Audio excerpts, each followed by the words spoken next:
Hello student, welcome to my YouTube channel MS career academy. और मैं मनीष राणा आज आपको पढ़ाऊंगा क्लास 10th के पहले चैप्टर मैथ के फर्स्ट चैप्टर वास्तविक संख्याओं का पार्ट 3।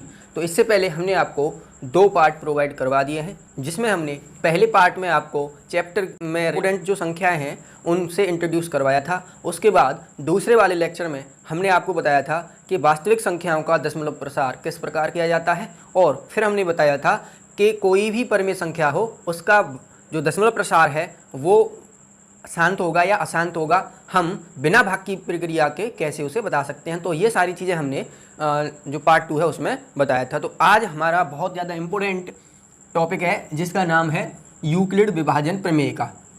तो आज हम इस अपने लेक्चर में यूक्लिड विभाजन प्रमेय के बारे में पढ़ेंगे। तो अगर आप चैनल पर नए हैं तो प्लीज़ चैनल को सब्सक्राइब कर लीजिए और बेल आइकन को भी प्रेस कर लीजिए, ताकि हमारे द्वारा जो भी वीडियो डाली जाए उसका नोटिफिकेशन आपको जल्दी से मिल जाए। तो चलिए फिर आज के लेक्चर को शुरू करते हैं। तो देखिए, आज हम पढ़ेंगे यूक्लिड विभाजन प्रमेय का। तो यूक्लिड की ये एक प्रमेय का है।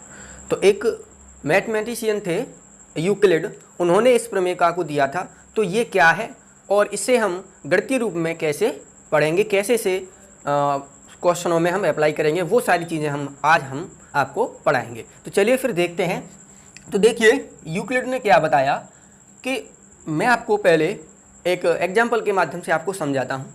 मान लीजिए एक संख्या है 3 और एक संख्या में लेता हूँ 7।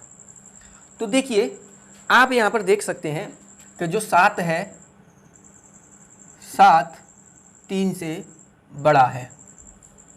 आप यहाँ पर ध्यान से समझिएगा, इसमें कुछ नहीं है, केवल भाग है। जो हम कक्षा चौथी पाँचवीं में पढ़ते हैं वही है। तो उससे हम कैसे उसे गणित के रूप में व्यक्त करके यूक्लिड ने इसको बताया था। तो इसे हम समझेंगे।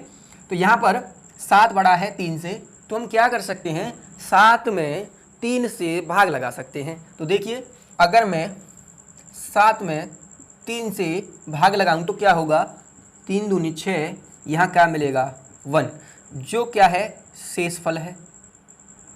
और ये क्या है, भागफल है, इसे हम भागफल कहते हैं। और ये मेरा क्या है, ये भाजक है, और ये मेरा क्या है, भाज्य है। तो ये कक्षा 5वीं की चीज़ है, ये आपको अच्छी तरीके से समझ में आ गई होगी। इसमें क्या है, ये मेरा क्या है, भागफल, ये मेरा शेषफल, और ये मेरा भाजक, और ये क्या है, भाज्य है।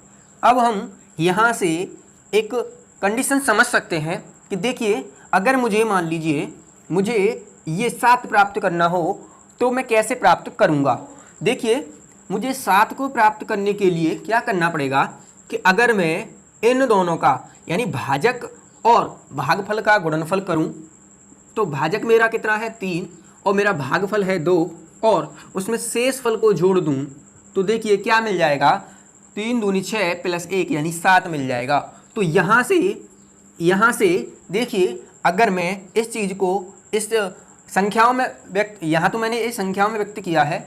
और देखिए, कक्षा 5वीं में जब आपसे भाग कराए जाते थे तो वहाँ पर हम क्या करते थे कि बीच वाली संख्या को निकालने के लिए इन दोनों संख्याओं का गुणा करते थे और उसमें शेषफल जोड़ देते थे। तो वो क्या होता था, यहाँ से समझिएगा। अब मैं यहाँ पर क्या करूँ, अगर मुझे ये भाज्य चाहिए तो मैं क्या करूँगा, भाज्य बराबर भाजक गुणा भागफल प्लस शेषफल।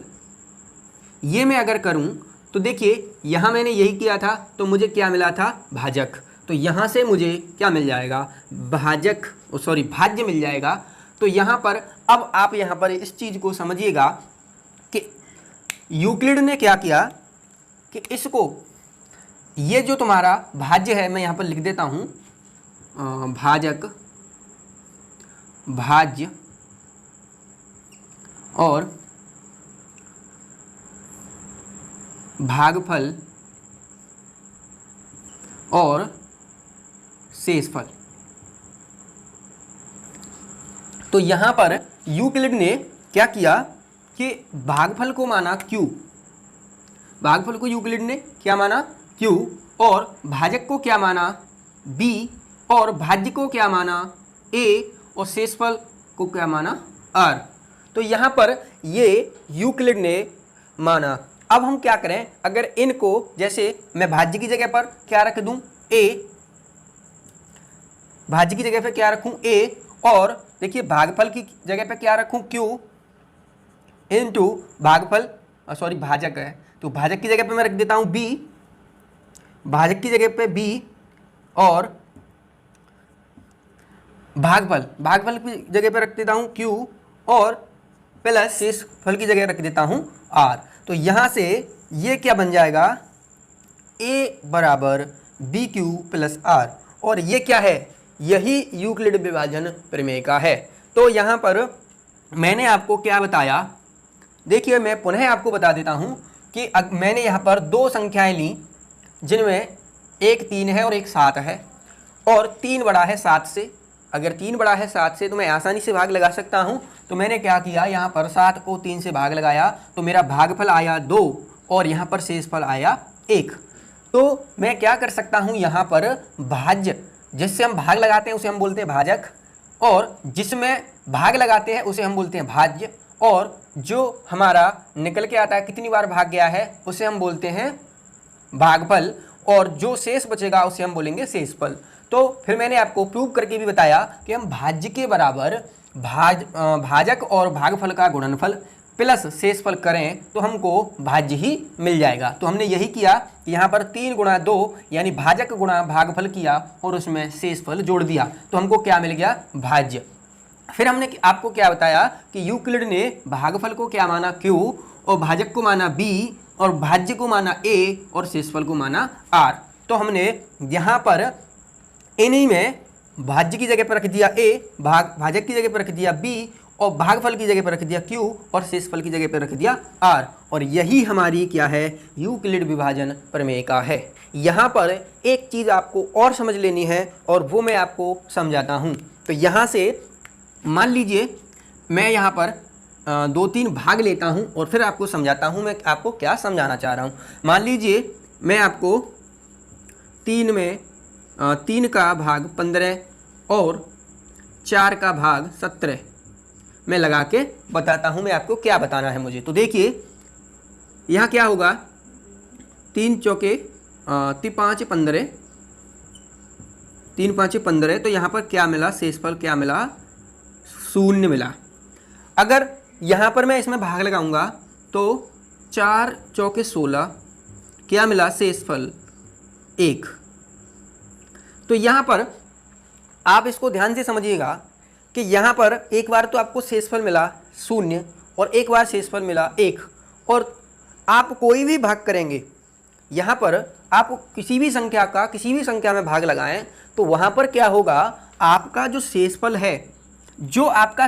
है वो हमेशा इस भाजक से छोटा ही मिलेगा।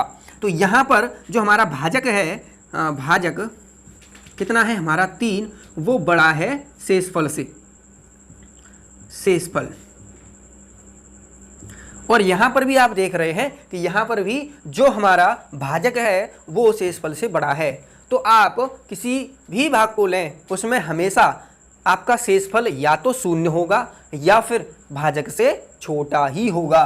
तो जब आप ये यूक्लिड विभाजन प्रमेय को अप्लाई करेंगे तो वहाँ पर आपका ये कंडीशन भी अप्लाई होगा कि 0 से बड़ा होगा आपका, देखिए 0 के बराबर हो सकता है r या 0 से बड़ा हो सकता है। तो यहाँ पर आपने देखा कि शेषफल आपका 0 था, तो हमने क्या बता दिया कि शेषफल 0 के बराबर हो सकता है। तो यहाँ पर इसका मतलब है कि 0 के बराबर हो सकता है r, और यहाँ शेषफल आपका 1 है, तो इससे ये पता चलता है कि 0 से बड़ा भी हो सकता है आपका शेषफल।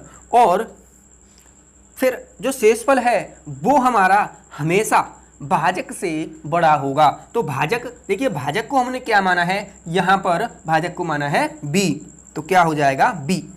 तो ये कंडीशन भी आपको साथ ही साथ अप्लाई करनी है। तो आशा है यूक्लिड विभाजन प्रमेय का आपको अच्छे तरीके से समझ में आ गई होगी। तो इसमें कुछ भी नहीं है, केवल कक्षा 5वीं का भाग है, तो उसी को आपको अच्छे तरीके से समझ लेना है, फिर इससे रिलेटेड कोई भी क्वेश्चन आप आसानी से सॉल्व कर पाएंगे। तो आशा है यहाँ तक आपको समझ में आ गया होगा। तो आज के लेक्चर में हमने क्या समझा कि यूक्लिड विभाजन प्रमेय का क्या होता है, वो मैंने आपको एक उदाहरण के माध्यम से अच्छी तरीके से समझा दिया पूरा, और हमने एक उदाहरण के माध्यम से ये भी समझ लिया कि ये इसमें क्या कॉन्सेप्ट होता है। तो आशा है आज का लेक्चर आपको अच्छी तरीके से समझ में आ गया होगा। साथियों, हम आपके लिए इस चैनल पर 10th और 9th का कंप्लीट मैथ का सॉल्यूशन करा रहे हैं एकदम सिंपल तरीके से। तो अगर आप चैनल पर नए हैं तो प्लीज़ चैनल को सब्सक्राइब कर लें और अपने साथियों को भी इसके बारे में बताएं और हमें थोड़ा सपोर्ट करें, ताकि हम आपके लिए ऐसे ही मेहनत करते रहें। और अगर आपको लेक्चर से रिलेटेड कोई भी सजेशन देना है तो उसे कमेंट बॉक्स में लिख सकते हैं, तो उसे हम आगे सुधार कर सकते हैं। चलिए फिर पूरा लेक्चर देखने के लिए धन्यवाद। जय हिंद, वंदे मातरम।